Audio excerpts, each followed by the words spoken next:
Marcus Smart. They're attached to him at all times. Right. Then when I watch Larry Bird come off a pin down and no one's within 5 feet of him and they're shooting the gap. You're telling me one is more physical than the other? You're telling me that's more physical? I can lie, JJ Redick, bro. You gotta do some research on Larry Bird, my guy. I ain't gonna lie. I'm tripping, my guy. Then Steph Curry being grabbed. Hey man, what's good, y'all? Boys and boy. JJ reacts, man. Hey, we back again with Larry Bird reaction. Hey, the best Larry Bird 3-point shooting story ever told. Hey, we finna get right into it. Let's get it. Shooters in the history of the sport. Not close. Not good. He was great. He's one of the top 5 3-point shooters of all time. That's how good Bird is. Oh, yes. We're not 3-point shooting contests. He was phenomenal. Bird's a great shooter. This is the face of a Larry Bird denier, because one seemingly innocuous comment about how great of a 3-point shooter Larry Bird was had him all in his feelings. Doggy, it's just math. It's attempts, it's makes, and it's percentage. And there's no way you could ever argue Larry Bird is a top 3 3-point shooter of all time. There's plenty of people that have shot more, and guess what? Made more at a higher percentage than Larry Bird from 3. He's not one of the greatest 3-point shooters ever. Now, as someone who claims to be a student of the game, why in the world would JJ Redick say something so idiotic? In the words of the great Roy Jones Jr., y'all must have forgot. JJ Redick, this video is dedicated to you.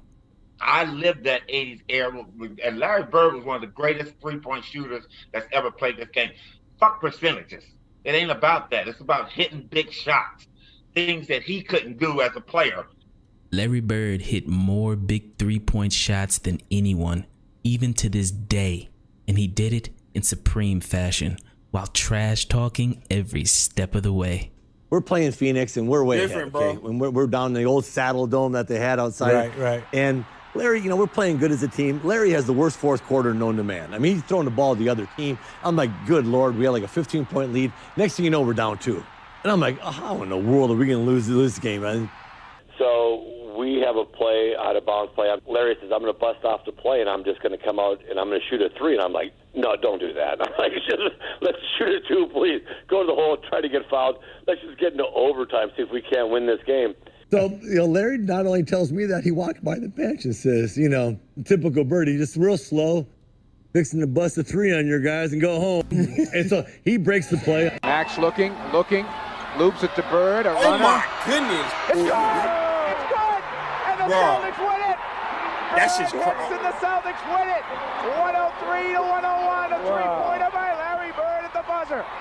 And he gets the ball, jumps out, busts the play, comes out, gets the ball at the slot, shoots the ball. That's fucking crazy. As the ball's in the air, he kind of turns towards the Phoenix bench and yells, "Told you so!" He stops running to the locker room. And I just started laughing. I was like, oh, man. That was Birdie. And he had the confidence. Man, that dude had so much confidence. He talked to the coaches. He talked to everybody. He was talking trash all the time, man. But fun.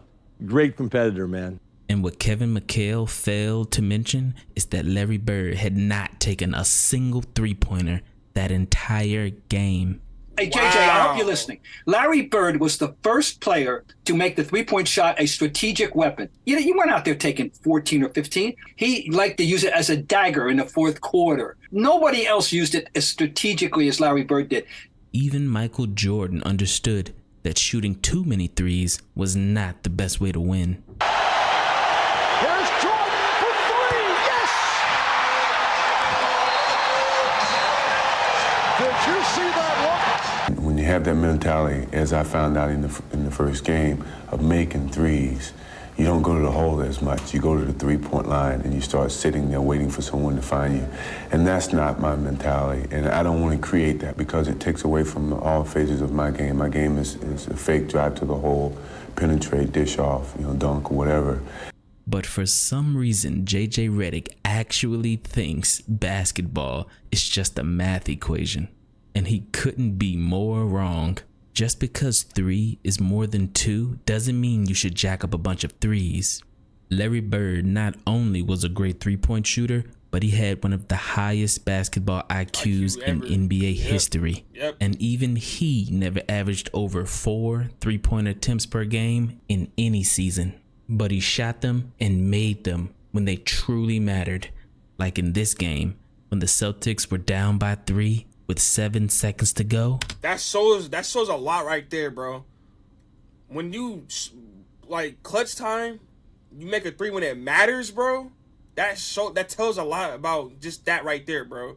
Like, that's crazy. And then this happened. That means you're capable of making it 99.6% of the time. Like, that's crazy. A 3-point field goal for Bird.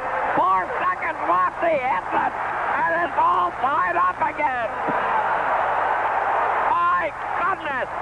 And if you think that one-legged three-point shot was luck, well, explain this. Because in that same game, in overtime, with 2 seconds left, and the Celtics down by 1, this happened. Danny Ainge to inbounds for the Celtics, trailing by 1, 2 seconds left. Into Bird, he fires. Yes! And the Celtics win! Unbelievable! Larry Bird at the buzzer! There's something to be said for the guy who does it when you have to have it done, as opposed to those guys that can do it for the first 3 quarters. But do you see Steph Curry? Can you say he's the best shooter that we've ever seen? No, I don't know about that. The thing is, anybody can shoot it when it's tied. It's when you're down 1 or down 2. Not gonna lie, Curry's the best shooter we ever seen. That's cap. I mean, how many guys make that shot? But since JJ Redick loves his numbers so much, let's compare prime Larry Bird's three-point numbers with Steph Curry's 2016 unanimous MVP season. Steph Curry shot 45.4% from 3. While Larry Bird shot 42.3% from 3. Now, in a vacuum, using only this number, the unsophisticated analyst might assume that Steph Curry was a better three-point shooter than Larry Bird, but not so fast. How about we compare each player to the three-point shooters of their own era? In 2016, the league average three-point percentage was 35.4%. This means that Steph Curry was 28% better than league average. In 1985, the league average three-point percentage was 28.2%. This means that Larry Bird was 51% better than league average. But Curry's still one of the greatest three-point shooters ever. Larry Bird dominated the three-point line in his era even better than 2016 unanimous MVP Steph Curry. Crazy. That's tough. But numbers don't make an argument. Their only purpose is to supplement what we already know to be true. If the three-point shot was what it is today, back in the 80s, Bird would have scored 50 a game. He made every mid-ranger in the world, and he was a 90% free throw shooter. Outside of one jumper when he missed the Game 4 jumper against Magic, he had a broken hand. I don't recall ever a big shot in a big game that he ever missed. So, answer this question. If you need one player to hit one three-point shot to save your life, who are you taking? Steph Curry, who lost the three-point shooting contest 5 times to his peers, or Larry Bird, who won the three-point shooting contest back to back? They were pros back then. They were Hey, I know you old heads gonna come for me, bro. Hey, I'm still taking Steph, bro. Back then, but to say anything disparaging about Larry Bird and his perimeter shooting and his three-point shooting, asinine. Like JJ, he probably beat your ass in a three-point shooting contest today. And though it sounds like hyperbole, this is what a 60-year-old Larry Bird did at an Indiana Pacers practice. So the whole team is just stretching, and Larry just walks on the court, grabbed the ball, and started jacking threes like whoosh, whoosh, whoosh. That's crazy. I'm looking at everybody. I'm like, do y'all see this right now? And he made like at least 10 in a row threes, like just in a row, and walked off and sat like he ain't do nothing. Like it was right. Yeah, bro. Hold his legs and just sitting there looking at us. I'm like, yo, this guy's nice. I'm like, man, that's a legend right there. Speaking of shooting threes, Coach, you at the three-point competition, walking in the locker room, who's playing? Did you really say that? Who's playing for second? Yeah, I did. I sort of felt bad because Leon Wood never crossed the three-point line. All he did was he always shot threes. So I thought he might be the competition. When I walked in there, he's sitting there, and I said, okay, now they're down to the nitty-gritty. Who's coming in second? You already know who's going to win this. I think they were a little nervous. And after Larry Bird hit 11 straight threes in this final round, he decided to hit one off the backboard just for fun. Oh, wait a second, off the glass. That chick's had my name on it for a week now, and I knew I was going to win this thing. And then the walk off with your hand up. I mean, come on, coach. Come on. You know, when you're shooting them, you don't know what the score is. Right. But I had a feeling by the way the crowd was going, I had to make the last one. And that one there looked perfect all the way. So if it would have bounced out, I would have felt like an idiot. Well, but it went in, I got lucky and got the check and went home. Larry Bird winning the long-distance shootout for the third year in a row. Now imagine that. Larry Bird, who didn't even see a three-point line until after he entered the NBA. Taken in the face, then now watch him shoot it. Unbelievable. You know how far away that is? Somehow became the greatest, most clutch three-point shooter of all time. And he did it in the most physical era of basketball. I don't care what JJ Redick says. Right. When I watch Steph Curry off the ball in a playoff game, oh, he's great. getting grabbed and held by Marcus Smart, they're attached to him at all times. Right. Then when I watch Larry Bird come off a pin down and no one's within 5 feet of him and they're shooting the gap, you're telling me one is more physical than the other? You're telling me that's more physical? I can lie, JJ Redick, bro. You gotta do some research on Larry Bird, my guy. I ain't gonna lie. I'm tripping, my guy. Then Steph Curry being grabbed and held for 48 minutes? Yeah. Well, JJ continues to embarrass his university and diminishes the worth of a Duke degree by speaking with such colossal ignorance in public, with such arrogance and authority. It's idiocy that suggests that a no hand-checking finesse league where people are camping out 42 and a half feet from the basket is more physical than the NBA of 30. Oh my God, let's talk about 50 or 60 years ago, but even 30 years ago. When does he come up with this? This defies common sense. And Michael Cooper, who was Larry Bird's toughest defender in the 80s, took JJ Redick's comments very personally. You know what? Watch your mouth, man, when you're talking about former players and who can do this and who can do that. Because the game changed in the 80s because it was so physical. In today's NBA, I don't know what game he's looking at. You can't touch the guy. Anytime you touch anybody, a three-point shooter, come close to them when they're landing, it's a foul. To say that Steph is getting more contact, man, that guy has no clue of how basketball was played in the 80s. And I guarantee you this, JJ Redick, if you had played in the 80s, this is Michael Cooper talking, I'd have locked your ass up. You wouldn't have got a shot off. You wouldn't have got nothing off. You had spent more time on the bench than on the floor. When I was on the floor, you couldn't have played when I was on the court.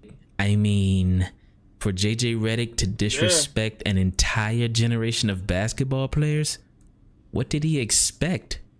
First of all, Redick don't know what the hell he's talking about. I'm going to concur. say it, right? I agree. He don't know what the hell he's talking about. I'm like, what basketball was you watching? To say something as idiotic as that is ridiculous. And for J.J. Redick, who've played this game, I'm very disappointed that he has said something so stupid. When I hear that, and I'm like, you really don't know, do you? Yeah. We had our time. It was a great time. It's their time now. Yes. But don't crap on us to prove your point. Yeah. Because it doesn't make sense and it's not valid. I don't hate on these guys. You're responding right now. Yeah. You're not. I don't hate on these guys. These guys are great. I just don't like the disrespect. Yeah. Yeah. And to say that about Larry Bird, it's just a stupid comment to make. Unfortunately, somewhere along the way, common basketball knowledge was lost. But hopefully, these Larry Bird stories enlighten you to why the world fell in love with basketball in the first place. And this particular play down, it was a timeout, and they're coming down, and Larry gets me at the top of the key, and he's walking me underneath this basket. He goes, Cooper, I'm ready to wear your ass out.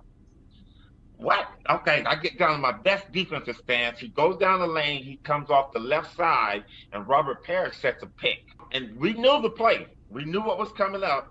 And Kareem was ready, and as Larry comes off the pick, shoulder to shoulder with Parrish, and I'm trailing behind him, he catches the basketball right about the elbow. And he gets the ball, and he goes up, and Kareem stops him from turning the corner. Larry catches the ball, he goes up in the air, and here I come. And I'm like, I'm getting ready to smash this shit, man. So I jump up, and I got my hand, and I don't know how Larry got this ball between Kareem and I. Because Kareem had his hands up.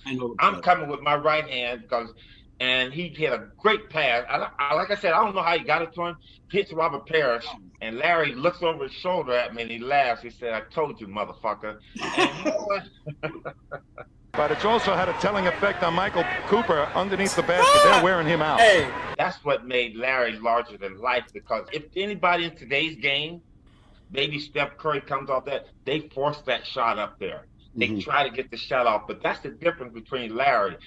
That play right there softens you up for the next time. Now Kareem's not going to jump out. Now Larry's wide open to shoot the ball. So I would expect former players to really understand that, but I never ever discount another player at any decade. I hate Larry Bird, but I respect the hell out of that man. And Larry Bird was one of the greatest three-point shooters that's ever played this game. Fuck percentages. It ain't about that. It's about hitting big shots. Yeah. Hey, you're not lying. Hey, bro. Hey. Welcome to the... He definitely not lying, bro. He definitely not lying. Hey. Let me know in the comments y'all taking, man. I ain't lie, bro. I still gotta take Curry, bro. Curry he's unbelievable, bro. It's actually tough, man. I ain't gonna lie. It's tough, man. It's tough. Y'all let me know in the comments what y'all think, man. Hey, that's it for that reaction, man. Like, comment, subscribe, man. Hey, what was that, 400 subs? I'm out.